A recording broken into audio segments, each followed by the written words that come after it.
வணக்கம், இது அறுசுவையும் ஆரோக்கியமும். இன்றைக்கி நம்ம சேனலில் டேஸ்டியான டோனட் எப்படி பண்ணுறதுன்னு பார்க்கலாம் வாங்க. இப்போது டோனட் பண்ணுறதுக்கு நம்ம ஃபஸ்ட்டு ஈஸ்ட்டை வந்துட்டு ஆக்டிவேட் பண்ணிக்கலாம். அதுக்கு ஒரு பவுலில் பால் ஒரு 100 ml அளவுக்கு சேர்த்துக்கிறேன். இது வந்துட்டு கொஞ்சம் வெது வெதுப்பாக இருக்கணும். இதில் 1 ஸ்பூன் அளவுக்கு ஈஸ்ட், அப்புறம் 1 ஸ்பூன் அளவுக்கு சுகர் சேர்த்துட்டு நல்லா கலந்துடுங்க. கலந்துட்டு ஒரு 10லேருந்து 15 நிமிஷம் இதை அப்படியே ரெஸ்ட்டில் வச்சிடலாம். இந்த ஈஸ்ட் வந்துட்டு ஆக்டிவேட் ஆகட்டும். இப்போது ஈஸ்ட் நல்லா புளிச்சிடுச்சு, அந்த புளிப்பு ஸ்மெல் நல்லா வந்துடுச்சு. இப்போ நம்ம டோ ரெடி பண்ணிக்கலாம் டோனட்டுக்கு. இப்போ இதில் மைதா மாவு சேர்த்துக்கலாம். நான் வந்துட்டு ஒரு 200 கிராம் அளவுக்கு மைதா மாவு எடுத்திருக்கேன். இதில் 50 கிராம் அளவுக்கு சுகர் எடுத்து பவுடர் பண்ணி சேர்த்துருக்கேன். 2 ஸ்பூன் அளவுக்கு பட்டர், இது வந்துட்டு ரூம் டெம்பரேச்சரில் இருக்கிற மாதிரி பார்த்துக்கோங்க. அப்புறம் ஒரே ஒரு முட்டையை இதில் வந்துட்டு உடச்சி சேர்த்துக்கிறேன்.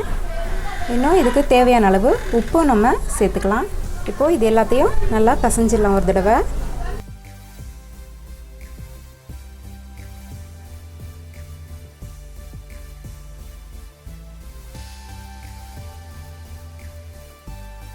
இப்போ இது எல்லாத்தையும் நல்லா சேர்த்து மிக்ஸ் பண்ணியாச்சு. இப்போ இதில் நம்ம எடுத்து வச்சுருக்க ஈஸ்ட்டு சேர்த்த பாலை கொஞ்சம் கொஞ்சமாக சேர்த்து நம்ம பிசைஞ்சிக்கலாம். ஒரு 5 மினிட்ஸ்க்கு இதை நல்லா பிசைஞ்சிக்கோங்க.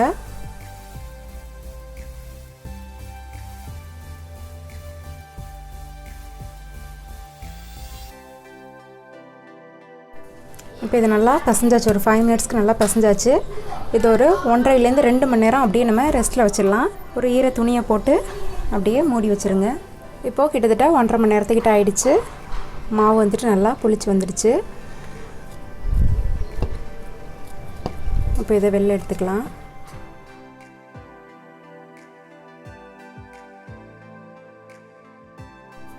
கொஞ்சமாக மாவை வந்துட்டு டஸ்டிங் பண்ணிவிட்டு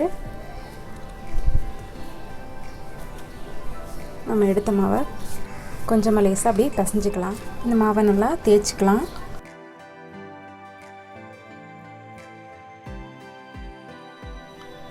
இந்த மாதிரி நல்லா மாவை தேய்ச்சிக்கலாம். ரொம்ப திக்காகவும் இல்லாமல் ரொம்ப தின்னாகவும் இல்லாமல் இந்த சைஸ்க்கு இருக்க மாதிரி தேய்ச்சிக்கோங்க.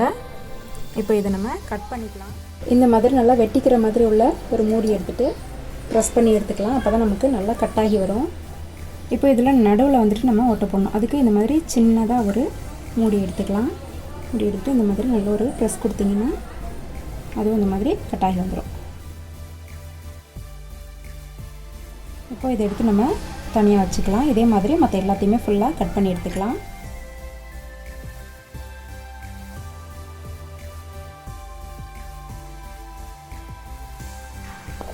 இப்போ இது தனித்தனியாக எடுத்து வச்சுட்டு இதை திரும்பவும் நம்ம உருட்டி திரும்பவும் நம்ம டோனட்டாக பண்ணிக்கலாம்.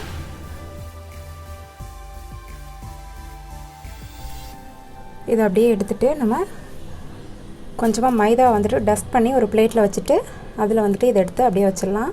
அப்போ தான் நமக்கு திரும்ப எடுக்கும்போது ஒட்டாமல் கிடைக்கும்.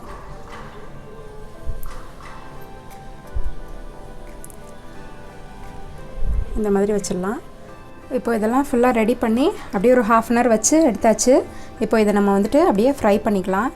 இப்போ இன்னும் நல்லா காஞ்சிடுச்சு. இதில் நம்ம ஒரு டோனட்டாக எடுத்து போட்டுக்கலாம்.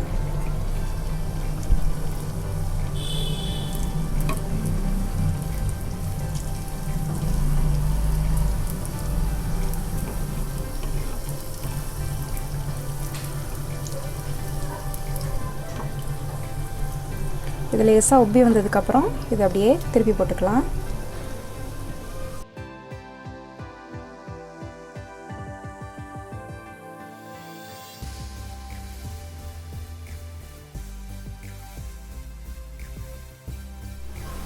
இதில் பபிள்ஸ் எல்லாம் ஓரளவுக்கு கம்மியானதுக்கப்புறம் நம்ம இதை வெளில எடுத்துக்கலாம்.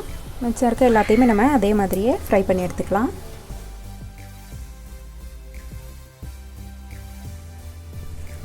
அவ்வளோதான், டேஸ்டியான டோனட் சூப்பராக ரெடி ஆகிடுச்சு.